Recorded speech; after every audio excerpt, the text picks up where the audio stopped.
Sophie Marceau, l'une des actrices françaises les plus célèbres, a marqué durablement le public du monde entier au cours d'une carrière de plus de 4 décennies. Née Sophie Danielle, Sylvie Maupu, le 17 novembre 1966 à Paris, elle était surnommée la Rose de France pour sa beauté naturelle, son talent d'actrice et son style de vie discret. Cependant, derrière le glamour de ses rôles dans La Boum, Braveheart et Le Monde ne suffit pas se cache une histoire émouvante, faite de profonde tristesse, de défis difficiles et d'une vie de lutte constante pour préserver son identité. Récemment, Sophie Marceau a partagé des réflexions sincères sur sa vie, avouant la douleur qu'elle avait cachée, des pertes personnelles aux pressions professionnelles. Sa plus grande tristesse, comme elle l'a révélé lors d'interviews, ne réside pas seulement dans ses échecs professionnels, mais aussi dans les cicatrices émotionnelles de ses relations et dans les attentes incessantes du public. Sa vie a été un parcours de résilience, où elle a dû faire face à des défis depuis son adolescence, où elle est devenue une star à 14 ans, jusqu'à sa vie d'adulte tumultueuse. Bien qu'elle ne mourra qu'en 2025, son influence nous empêche de nous demander comment le monde se souviendra d'elle à l'avenir, avec des funérailles à la hauteur du riche héritage culturel qu'elle a laissé derrière elle. Le plus grand chagrin de Sophie Marceau réside peut-être dans la perte de ses relations personnelles et la solitude qu'elle a éprouvée malgré sa vie sous les projecteurs. Star dès son plus jeune âge, elle a dû sacrifier son enfance et ses relations simples pour répondre aux attentes de l'industrie cinématographique. Sa longue relation avec le réalisateur polonais Andrzej Żuławski, de 1985 à 2001, a été un chapitre important, mais aussi douloureux de sa vie. Bien qu'ils aient eu un fils, Vincent, en 1995, leur relation s'est terminée dans l'amertume, car elle a dû lutter pour gérer la différence d'âge et les pressions liées à la vie avec un homme à la personnalité si complexe. La rupture avec Żuławski, qu'il a dirigé dans 4 films, a été non seulement une perte émotionnelle, mais aussi un choc psychologique, car elle a dû se reconstruire tant sur le plan professionnel que personnel. Une autre tristesse a été sa relation avec le producteur américain Jim Lemley, de 2001 à 2007, avec qui elle a eu une fille, Juliette, née en 2002.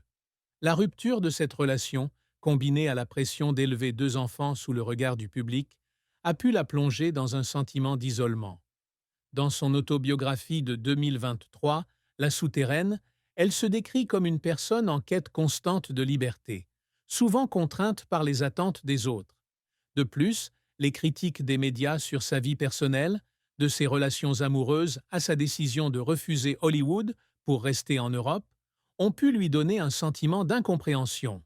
Cette profonde tristesse, bien que dissimulée derrière une apparence élégante et un sourire doux, était indissociable de son parcours. La carrière de Sophie Marceau est une histoire de talent, de persévérance et de défis constants.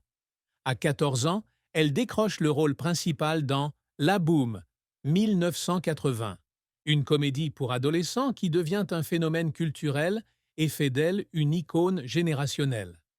Le succès suit avec La Boum de 1982, qui lui vaut le César du meilleur espoir féminin.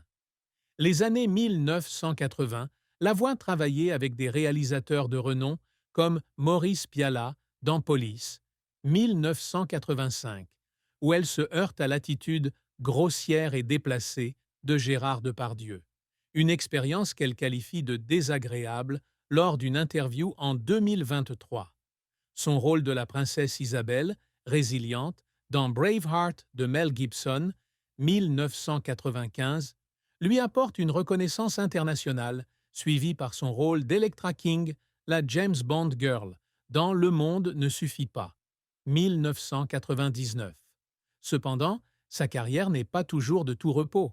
Des films comme Force Sagan, 1984, et Pacific Palisades, 1990, ont reçu des critiques négatives, ce qui lui a valu des critiques sur ses talents d'actrice.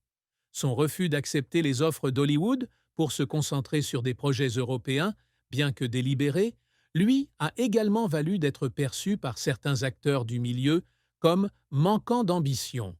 En tant que réalisatrice, elle a remporté le prix de la meilleure réalisation au Festival des films du monde de Montréal en 2002 pour Parle-moi d'amour, mais son film Trivial, 2007, a été un échec commercial, un échec qui l'a amené à remettre en question ses propres capacités. Les moments les plus difficiles, comme apprendre à gérer les critiques acerbes ou travailler avec des réalisateurs exigeants comme Jouavsky, l'ont peut-être laissé en larmes. Pourtant, sa persévérance, de l'écriture de livres à la poursuite de son rôle dans des films comme LOL, 2008, témoigne de sa force de caractère inébranlable. La vie de Sophie Marceau a été jalonnée d'épreuves, des pressions de la célébrité aux bouleversements personnels. Devenue star à 14 ans, elle a dû faire face à une attention médiatique et publique intense, perdant l'insouciance de sa jeunesse. Dans une interview accordée au Monde en 2023, elle a déclaré que si elle ne s'était pas protégée, elle aurait pu se retrouver dans des situations dangereuses dans l'industrie cinématographique, notamment lorsqu'elle travaillait avec des personnalités influentes comme Depardieu. Ses relations, de Jouavsky à Laemmle, puis avec l'acteur Christophe Lambert de 2007 à 2014, ont toutes été mises à rude épreuve par sa célébrité et son emploi du temps chargé. Élever ses deux enfants, Vincent et Juliette, sous le regard des tabloïds, a été un défi, car elle tentait de les protéger du regard du public. Sa décision de rester en Europe plutôt que de s'installer à Hollywood, tout en reflétant sa fidélité à la culture française, lui a également coûté de belles opportunités. Ces défis, qu'il s'agisse de préserver son identité dans un secteur séduisant ou de concilier carrière et famille, ont façonné une Sophie Marceau à la fois forte et vulnérable. Sophie Marceau ressent une profonde tristesse, peut-être, liée à l'impossibilité d'être pleinement elle-même dans un monde où les attentes sont fortes. Dans son autobiographie, La Souterraine, elle évoque des moments de solitude où elle se sentait tiraillée entre son image publique et sa véritable nature. Personne réservée, elle partage rarement sa vie privée, mais ses propos suggèrent qu'elle a lutté contre le sentiment d'incompréhension, notamment lorsque la presse l'a présentée comme une icône de beauté plutôt qu'une artiste sérieuse. Cette tristesse a été amplifiée par la perte de relations, notamment la rupture avec Jouavsky, qu'elle considérait comme un guide dans l'art et la vie. Voir ses enfants grandir dans un monde stressant, avec Vincent et Juliette confrontés à l'héritage de leur mère, était également une source de tristesse. Elle a confié craindre que ses enfants soient affectés par sa célébrité, une crainte qu'elle peine à dissiper. Cette tristesse, bien que non exprimée publiquement, est au cœur de l'identité de Sophie Marceau, une personne qui a toujours cherché à préserver son authenticité dans un milieu empreint d'hypocrisie. Quant à la mort et aux funérailles de Sophie Marceau, puisqu'elle est encore en vie en 2025, on ne peut que spéculer sur la façon dont le monde se souviendra d'elle à l'avenir. Compte tenu de son influence en tant qu'icône culturelle française, ses funérailles seraient probablement un événement majeur, attirant l'attention du monde entier. Si elle décédait à Paris, où elle est née et a grandi, les obsèques auraient probablement lieu dans une église historique comme l'église Saint-Sulpice, qui a accueilli des cérémonies commémoratives pour de nombreuses personnalités françaises célèbres. Des stars de cinéma comme Juliette Binoche, Marion Cotillard et les réalisateurs qui ont travaillé avec elle seraient probablement présentes, ainsi que des milliers de fans rassemblés à l'extérieur pour lui rendre hommage. Compte tenu de sa nature privée, sa famille pourrait demander une cérémonie privée, mais le public et les médias en feront probablement un événement culturel, à l'instar des funérailles d'icônes comme Édith Piaf ou Yves Saint-Laurent.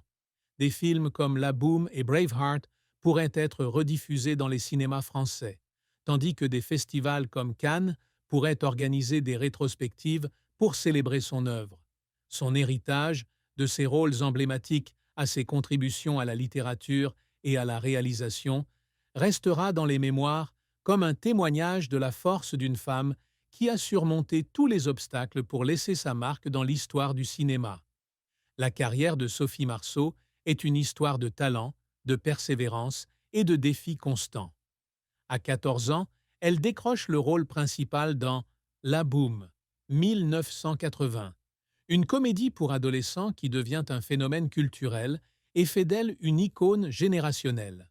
Le succès suit avec La Boum 2, 1982, qui lui vaut le César du meilleur espoir féminin.